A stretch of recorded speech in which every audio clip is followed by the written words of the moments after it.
before we get to understand what are the ways in which we would be able to combat procrastination, to tackle procrastination and to handle them in our daily lives, let's first understand the background.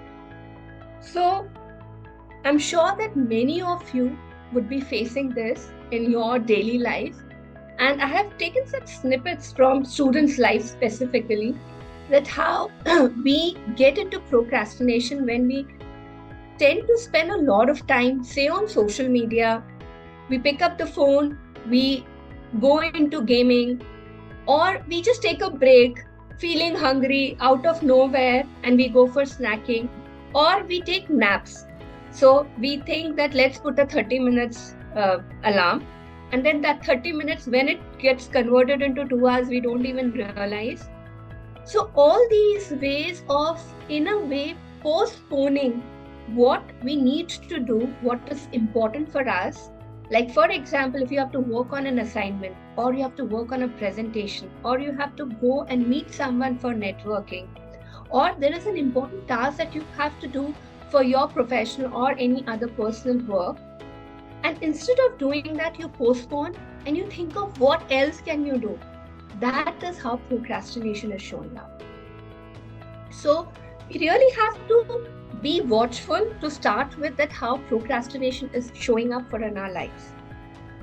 Now, there are various studies that have been done, and I want to share one study that has been done in terms of how procrastination is impacting our life, how severe it can get. So one study has shown that around 20% of adults procrastinate chronically. Now, chronically means not like once in a while, but almost daily. Almost for many of the work that they have to do, they try to push it. So this has become more like a habit now. So it's like out of every 5 adults, one person is doing that. That is how severe it is getting. If we look at college students, around 50% of college students procrastinate consistently and chronically, which means that out of every 2 students, 1 student is procrastinating almost every day. It has become like a habit, which has become like that in almost everyday activities, they would be procrastinating. Around 75% they say that they have procrastination habit. They do it, but probably not like a habit. And out almost 80 to 95% of students have admitted that they do procrastinate. They do postpone important things for a later point of time. Now, this is just an eye opener, that how this habit of procrastination is impacting our life. And I'm sure that those who are attending the session today, those who are interested to combat procrastination, want to move to that range, who is not procrastinating, who is taking charge of their life and doing things what they need to do, what is important for them. Now I'll start with this. So there's a quote by Mason Cooley: procrastination makes easy things hard and hard things harder. Isn't this true? Do you agree with it? What is coming in your mind when you read this? There's a simple thing. There's a presentation, say after 1 week, you have around 7 days in hands with all the rest of the things that you need to do, the classes you need to attend, the work that you need to do, etc. You would be able to manage that very easily in next 7 days. So it's an easy thing for you. But what if you feel, oh, we still have 7 days. I can do it in 2 days. So 7 days, 1 day gone, 6 days left. And slowly, as the time keeps coming closer, the timeline keeps shrinking, you realize that now it becomes harder for you to be able to think through, give your best. And this is what procrastination is doing for us. Now, what should we do? First, we have to understand procrastination is not only about lack of time. So a lot of us might be thinking, why do I procrastinate? Why do I postpone things? Because I'm busy today. आज नहीं बाद में करेंगे, which means not today, we'll do it later. This habit or this idea of doing it later, we might be thinking is that we are super busy or we don't have time for this today, and that's why we are not doing it today. But mind you, procrastination is not only about lack of time. And in our session today, we are going to understand that how procrastination could be related to a lot of other things, and hence, only time management is not the solution to it. So now, when we know that it is not only about lack of time, let's start understanding what could be the reasons for procrastination. Now, lack of time we know is not the only reason. So there could be many. Now, put on your thinking caps, and while we go through the reasons, try to see that which one of them resonates with you. Which one of them makes more sense to you? And which one of them is like this is my type, this is what I do. Okay? So let's get ready for it. The first cause is task could be boring. So you have time, but the task that you need to do that you are procrastinating is boring. You don't like the task. It doesn't excite you. It doesn't make you feel, oh, I want to do it. So when you start with looking at a task that this is what I have to do, you have to start looking at it from this perspective that how exciting this task is for me. And if it is boring, but if I have to get it done, how can I make it exciting? How can I feel that this is something which is going to be important for me? Next cause or next problem which can make us procrastinate is because we think task is unstructured. For example, I have to work on a course. And I know at high level that this is the topic that I have to cover. Say, for example, I have to work on a procrastination course or a webinar. Now, if I think, what exactly should I be putting in this webinar? What should I be doing that this webinar should be interesting? How can I connect with my audience? Now, when I start asking myself these questions, sometimes I may not have the answers. I may not know how to structure my work. And then what I might be doing is, it will give me a feeling of discomfort. What happens is mind is very comfortable when it knows the things. This is how mind works. It will always want to bring you into a comfort zone. If you are thinking of moving out of the comfort zone, mind will say, no, this is not for you. Wait. This is how the mind works. If anything is not certain, if anything is not clear that what is happening, then the mind will try to postpone it, push it out. Hence, if the task is not very clear that what you have to do is, that can also be a reason to procrastinate. And we will be talking about how to handle these situations in very much detail in our seminar today. The next one is task is not meaningful. Now, this is very interesting because sometimes you know that you have to do something. You know this is so important, but you don't feel connected with it. It means that you do not know that what value is this going to add to your life. Now, the task in itself very difficult. It is something which is not as per your current skill. So you may be having a particular skill set, you may be knowing how to do certain things, but if this is outside of your current skill, you may be feeling this is difficult. Now, again, the mind will say, difficult. Let's do it later. Because right now I don't know how to do it. So what we will do is, we will have to see that in the long run, how can we work on building a skill around that task? A very simple example is, as you know, when we start working, one of the very important skills that we need is the skill of networking, the skill of making connections, of making meaningful connections, of reaching out to people. One of the reasons is fear of failure. Now, this is a very deep psychological aspect where if we are trying to do something and we are not sure whether we are going to succeed in that, or what we see is that we don't know how the outcome looks like because probably we have not done it earlier and we don't know that whether we are going to succeed, there is an inbuilt sense of failure and hence a sort of a rejection to even start attempting that. So we will have to start working on our mindset, developing a positive mindset to make sure that we are overall able to evolve ourselves to be able to combat procrastination.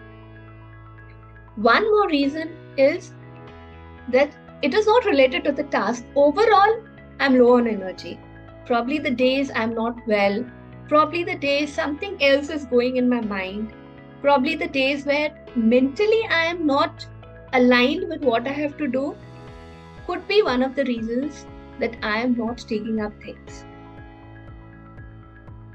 And one very important reason that many of us don't start, many of us don't take actions is because we want to be perfect. We are just waiting for the right time. We will do this, and the right time will come. We will get that muhurat, that right time when we will start working. But what happens is, it is important to remember that the best time to start is now. So let's take an example. When you would have started driving, right? Before that, you didn't know how to drive, and unless and until you actually got onto the road with your vehicle, you will not learn how to drive. Now, if you're thinking in your head that only when I will know how to drive, then I will start driving, that will never happen. Because a lot of learning happens in the process, it happens in the journey. So, you have to start somewhere. So, if something is stopping you or making you procrastinate because you just want to put everything in the right place, you want everything to be perfect before you start, you have to understand probably the time will never come. So start with some small imperfect action, but get started, and then you will see you will be able to combat procrastination head on. Now with that, we will take a look at how procrastination works, which means there is a psychology behind procrastination. So let's understand there is a concept which is known as the present bias in psychology. What present bias means is we are more connected to what is happening in our life recently, what is happening in the present. We find more value in something which is immediate, even if it is small, and we try to discard the benefits of something which is happening later in the future, even if it is important. For example, you have to write a very important email because you have to say, connect with someone for your networking purpose to work on your current project. Or in your job, you have to reach out to someone to make sure that you're able to get some information.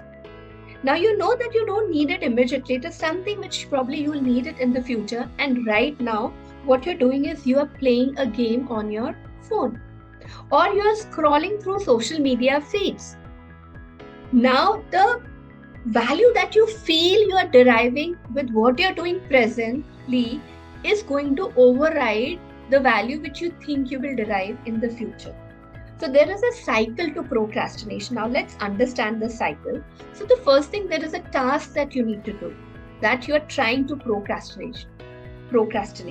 Now this task is an important task for you which you are trying to procrastinate. For this task, there is a behavior, a procrastination behavior that you're going to exhibit. Now, what happens if you actually show that behavior which is related to procrastination, you will look for instant gratification because you want something which is available to you in this moment rather than something which is coming to you in future. And what happens with that, there will be consequences, which means you will probably not be doing things which you need to do, and you will continue doing things which will give you instant gratification. So now we get to the main part of it, which is combating procrastination, how to handle it. So what we are going to do is we are going to talk about the 4 different ways in which we can handle procrastination. The first is with a proactive mindset. We have to start in our head how we look at things, what is going in our mind. Let's look at the first way in which we could do that, which is building a proactive mindset through self-awareness and self-reflection. Now, what does this mean is you question yourself, what could be causing this? What are the patterns that you see?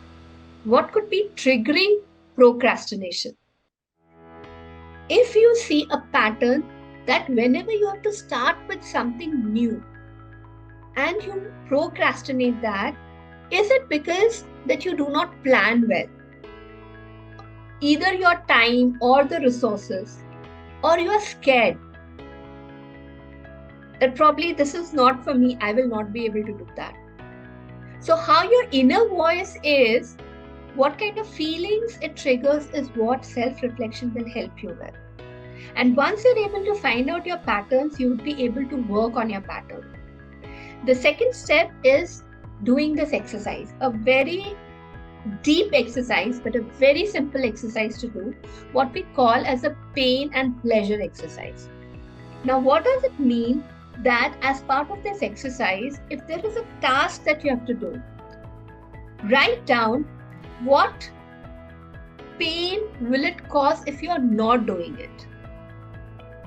So if you have to prepare for an interview, a very important interview, but this looks to be a difficult interview. If you do not prepare well, what could be the pain? What could you be losing on? What opportunity will go away? What will this non-preparedness, how will it impact? What will it do? So what could be the pain of not doing certain things? Which means that what you could be losing on. So if you do not do something, you could be losing that. You would be losing that opportunity. You would be losing an opportunity to grow. You would be losing an opportunity to network, to partner, to collaborate, to learn. If you skip a topic while you are studying, you have lost an opportunity to learn a topic which you might have applied in your life, which could have helped you tremendously. So one part of it is looking at what is the pain of not doing something. Write it down. The other part is ask yourself, what is the pleasure of doing it? What will you gain? So if you have done this task, how would it look? How will your life change when you would have done it?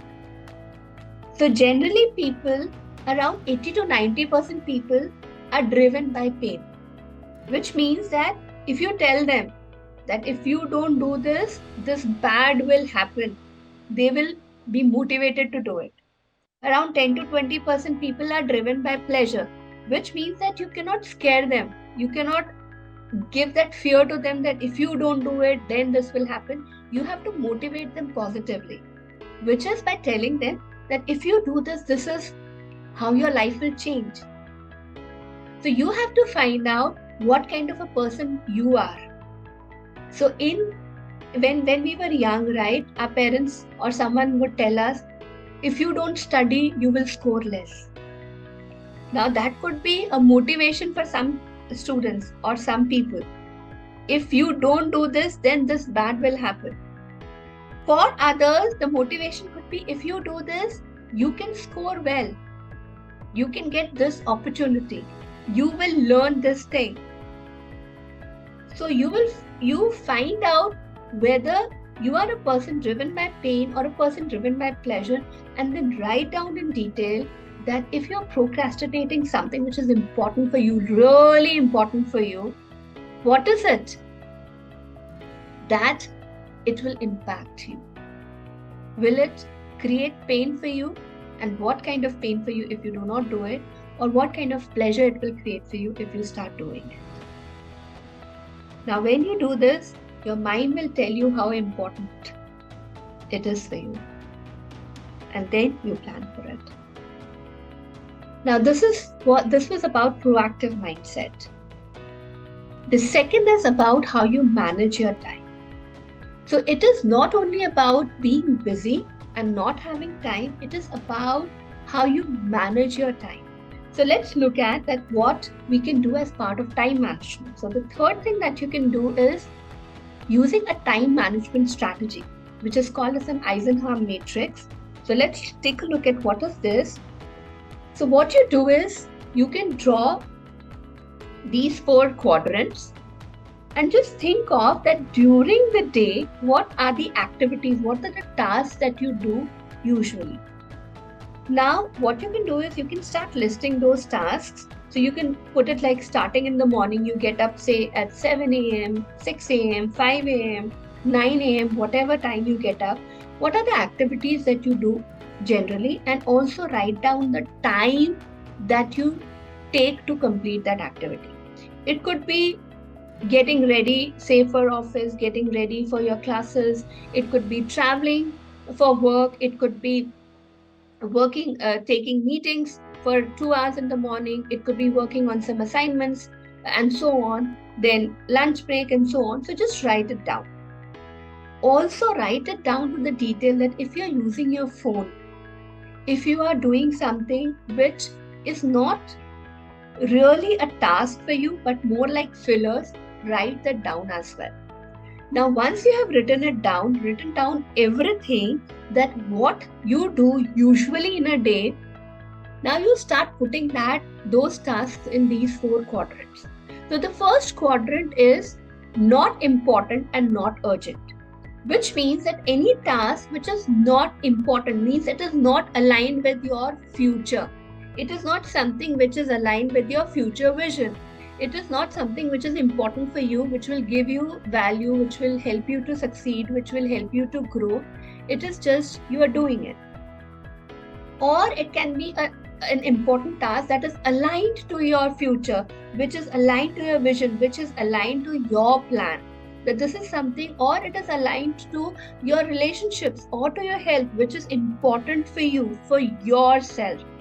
Then it will fall under important category.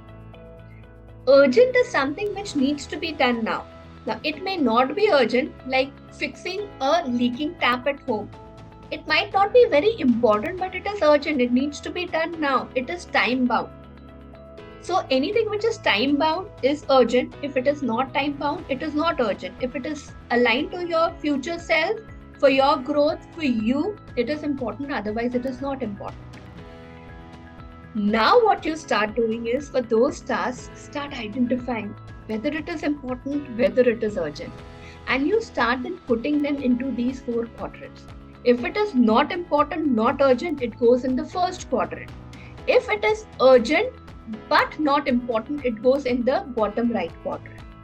If it is not urgent but important, it goes in the top left quadrant. If it is also urgent and important, it goes in the top right quadrant. Now, once you've done with that exercise, now you see what you can eliminate. Get rid of those things. Probably you are spending a lot of time on those things and you don't need them. That's why you are not able to manage your time well and leading to procrastination. So see what you can eliminate. What is urgent and not important? It needs to be done, but probably not by you. Can you delegate it? Can you outsource it? Can you ask someone else to do it? Delegate it. If it is important but not urgent, Like focusing on your health. It is important for you. Exercising half an hour every day is important for you. It is not urgent, means right now you don't need to do it. You have to schedule it. Plan out a time on your calendar. Do you want to do it in the morning? Morning works best. Do you want to do it in the evening? Whenever you want to do it. Schedule it, put it on your calendar. Make sure that you block your time for that. And then what is urgent and important, you have to prioritize it, which means that you have to absolutely bring it in your to-do list.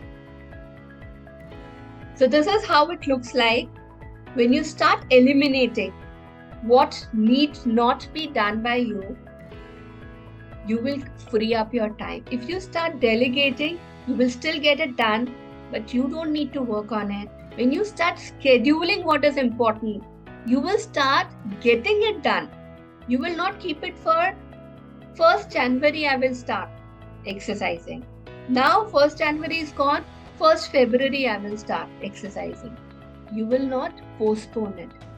Schedule it today itself. And then you start prioritizing.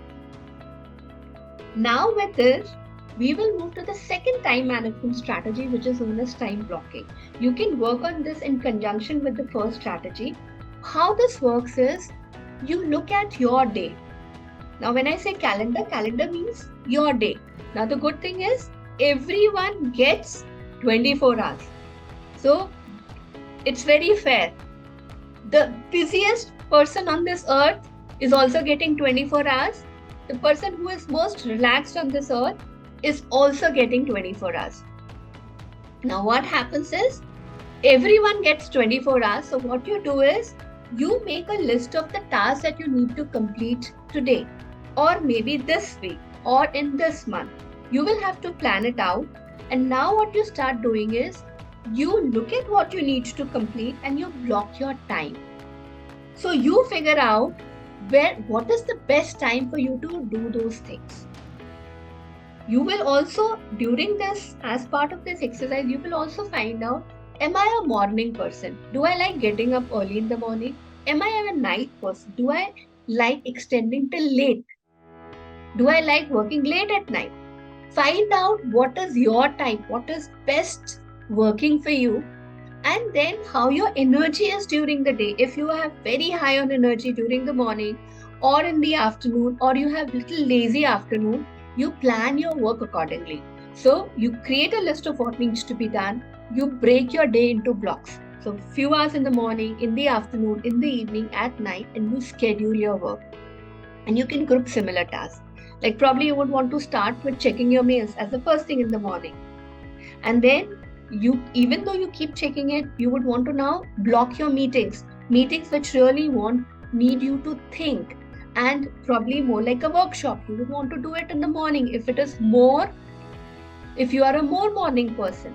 If there is something, if you feel little lazy post your lunch, you do something where you are interacting with people so that you are not by yourself. So you figure out how things work best for you. What you have to remember is, you will have to identify your most productive time. Do take breaks in between as you block your time, and you review your plan, that how it is working for you. Now, we can use these time management techniques to help with combating procrastination. The next one is mindfulness. Now, this is something which is more of finding your inner self. So what we are going to do is, we are going to learn how to build focus and resilience through mindfulness. Now, when we say that, what exactly is mindfulness? Mindfulness is actually being in the moment and becoming aware of what is happening around you. Which means that if there is a meeting and there is a discussion which is going on for idea generation, you're not somewhere else. That I have to finish my lunch, I have to finish the other meeting, I have to prepare for that presentation. You're not somewhere else. Mindfulness means you are present in this moment. So you are 100% there with your 100% focus. So practicing meditation and mindfulness will help you build that focus, which will keep you bringing to the present moment and not make you procrastinate. What Additional thing happens is when you practice mindfulness and you also start practicing affirmation, positive mindset, positive words to shift to positive thoughts, you will start getting away with the fear of failure. You will start with believing in yourself more. This will boost your self esteem. You will be more confident of doing things. Let's move to the last and the fourth part of it, which is about building good routine and habits. So, some really good healthy habits is for focus. Less social media, less distractions, more focus when you do things. Coming through exercise. Bring in exercise, any form of exercise, running if that works for you, cycling, swimming, yoga, gym, walking, anything that works for you. Bring that in your daily life as your routine. Meditation in some form. Sleeping on time, very, very important. If you do not get enough sleep, if you don't have a proper sleep routine, your life will look haywire. The energy cycles will not be structured. Sometimes you will feel sleepy, sometimes you will feel tired, sometimes you will feel low in energy. Then eating healthy food, very, very important, and building your self-belief.